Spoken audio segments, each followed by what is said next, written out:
Bab 1465, Mileye. Di jalan, Master tiada batas berjalan pelan sambil membawa sebotol anggur. Sambil melihat ke arah jalan yang ramai di kedua sisi, dia tersenyum dan meneguk anggur itu. Ambisi. Dia benar-benar tidak memilikinya lagi. Entah dia mengakuinya atau tidak, dia kini sudah tidak mengikuti perkembangan zaman. Harus dikatakan bahwa ini bukan lagi milik eranya. Masa pensiun. Master tiada batas menertawakan dirinya sendiri, ini hanyalah tindakan tak berdaya dari orang yang tidak berdaya. Master tiada batas kembali mengambil botol anggur dan meneguknya dalam-dalam. Dia tidak menggunakan kultivasinya untuk menahan rasa mabuknya. Sekarang dia agak menyukai perasaan mabuk. Bingung dan tidak memikirkan apa-apa. Saat berjalan, dia tidak tahu apa yang dilihatnya. Ekspresinya tiba-tiba membeku. Dia menatap tak percaya ke arah sebuah kedai barbeque di jalan tak jauh dari sana, tempat seorang pria berkemeja putih sedang duduk. Mileye. Master tiada batas mengira dia mabuk, jadi dia buru-buru mengucek matanya dan melihat dengan saksama. Tetapi lelaki berpakaian putih itu masih duduk di sana.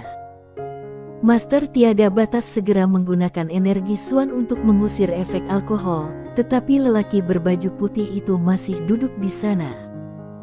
Lelaki berpakaian putih itu menoleh ke arah Master tiada batas dan berkata sambil tersenyum, "Mari minum." Ini benar-benar orang ini. Master tiada batas menghampiri lelaki berkemeja putih itu sambil memegang segelas anggur dan duduk. Sambil tersenyum dia berkata, "Bajingan Ye, kenapa kamu ada waktu datang ke sini hari ini?" Mileye mengambil kebab di depannya dan menggigitnya, lalu berkata, "Datang untuk bertemu dengan kamu." Master tiada batas tersenyum dan berkata, "Untuk apa kamu ingin bertemu denganku?" Mileye mendesah pelan, "Saudara tiada batas, mengapa kita begitu terasing?" Master tiada batas terdiam. Mileye menuangkan segelas anggur untuk dirinya sendiri, menyesapnya, dan berkata, "Saudara tiada batas, kamu telah melihat bagaimana aku bisa sampai sejauh ini." Master tiada batas meliriknya dan berkata, "Bagus sekali kamu sudah keluar, kan?" Mileye menggelengkan kepalanya, "Tidak sesederhana itu." Master tiada batas mengerutkan kening, "Ada apa?" Mileye bersandar di kursinya dan tersenyum, "Kamu tahu tentang urusan keluargaku, dan..." Master tiada batas bertanya, "Pemilik pena tahu?" Mileye mengangguk, "Itu ada hubungannya dengan dia juga." Master tiada batas menatap Mileye, "Apa yang akan terjadi jika kita membunuhnya?" Mileye tersenyum dan berkata, "Kamu tahu." Wajah Master tiada batas menjadi gelap. "Benarkah seperti dugaanku? Lalu apa niatnya yang sebenarnya? Apa kamu tahu?" Mileye berkata, "Aku tahu sedikit." Sambil berbicara, dia mengambil gelas anggur dan meminum semuanya, lalu berkata dengan lembut, "Pria ini punya rencana besar, dan jika rencananya berhasil, maka dia benar-benar tidak perlu khawatir." Master tiada batas mendesah, "Tidak bisakah hidup berdampingan secara damai?" Mileye tersenyum dan berkata, 9 naga bertarung memperebutkan tahta, mengapa mereka tidak memilih hidup berdampingan secara damai?" Master tiada batas memiliki ekspresi yang rumit. 9 naga saling berebut tahta, mengapa mereka tidak bisa hidup berdampingan secara damai? Kalau dia orang biasa, pasti dia akan mengira kalau dirinya terlahir sebagai pangeran, yang punya harta benda dan kekuasaan yang tak terkira, jadi mengapa repot-repot berebut tahta? Siapapun yang berpikiran seperti ini, berarti dia tidak pernah menikmati kekayaan dan kejayaan. 9 pangeran yang bersaing memperebutkan tahta itu lahir dalam keluarga kerajaan. Mereka telah menjalani kehidupan terbaik di dunia sejak lahir. Bagi mereka, jika ada sesuatu yang menarik, itu adalah tahta. Pada posisi tersebut siapa saja yang mampu akan bersaing memperebutkannya. Pemilik Penatau jelas merasakan hal yang sama dan ingin memperjuangkannya. Mileye tiba-tiba mengambil sumpit dan membalik tahu di atas panggangan di depannya. La tersenyum dan berkata, tahu panggang ini rasanya sangat enak. Setiap kali aku kembali ke tempat ini, aku pasti memakannya. Kamu coba. Master Tiada Batas memandang Mileye dan berkata, kamu datang menemuiku, apakah ada yang salah? Mileye berkata, aku hanya merindukanmu. Minggir. Master Tiada Batas sama sekali tidak sopan.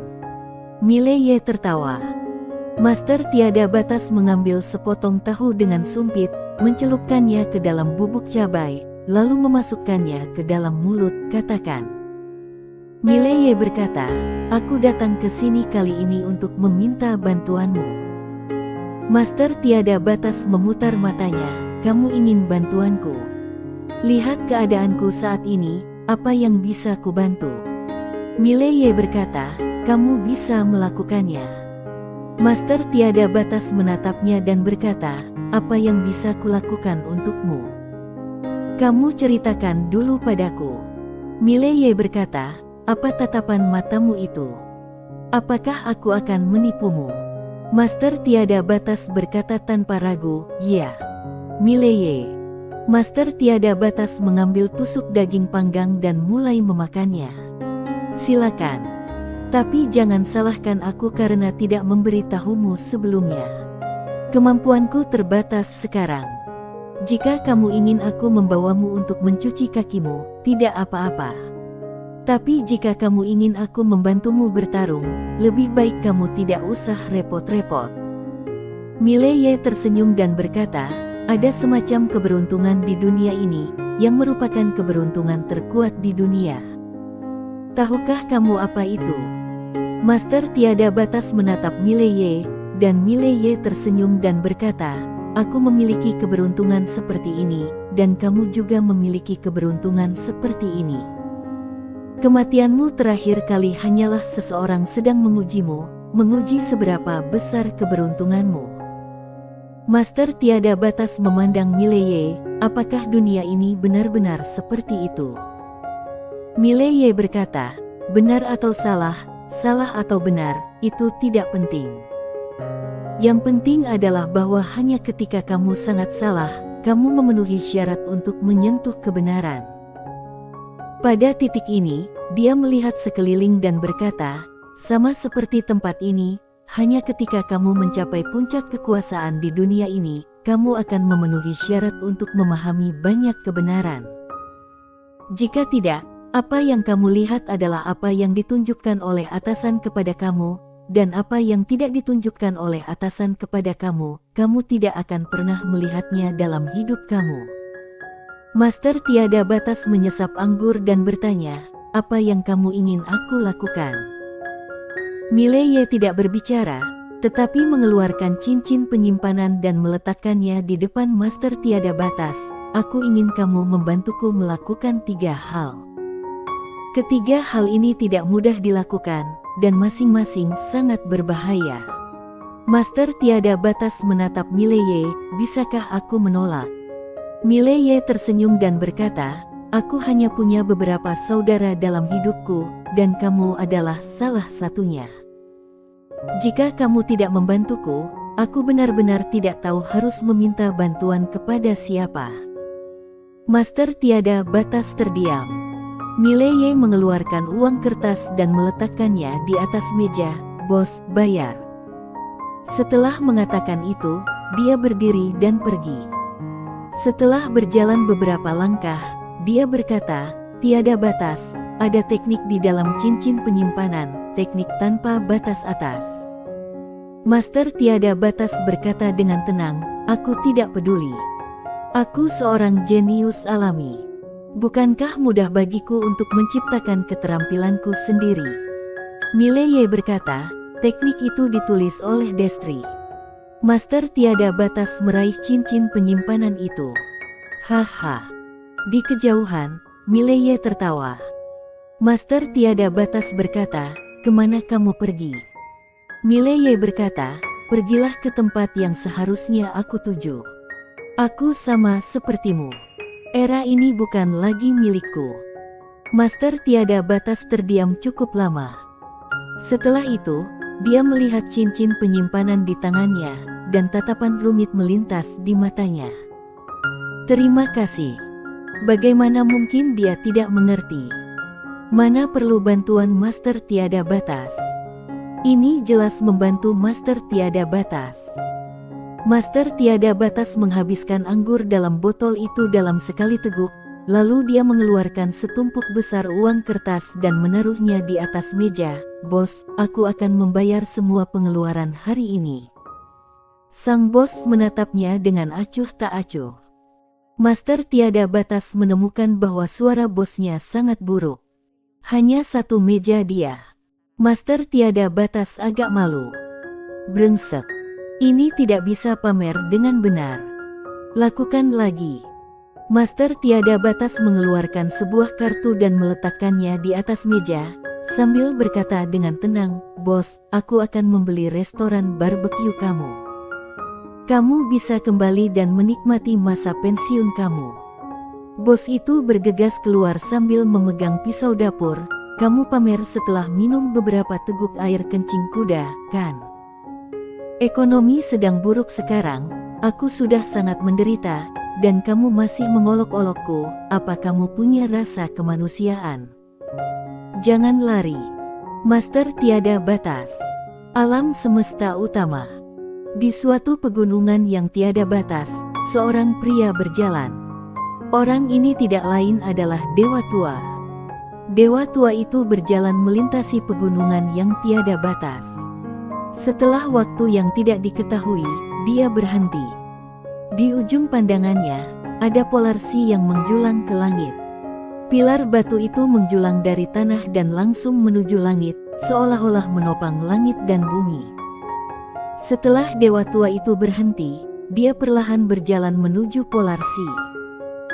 Setelah beberapa saat, dia tiba di depan polarsi, di mana beberapa lingkaran ilusi diukir. Setelah Dewa Tua itu mengamati dengan saksama, dia melihat ke belakang polarsi. Ada jalanan di belakang polarsi.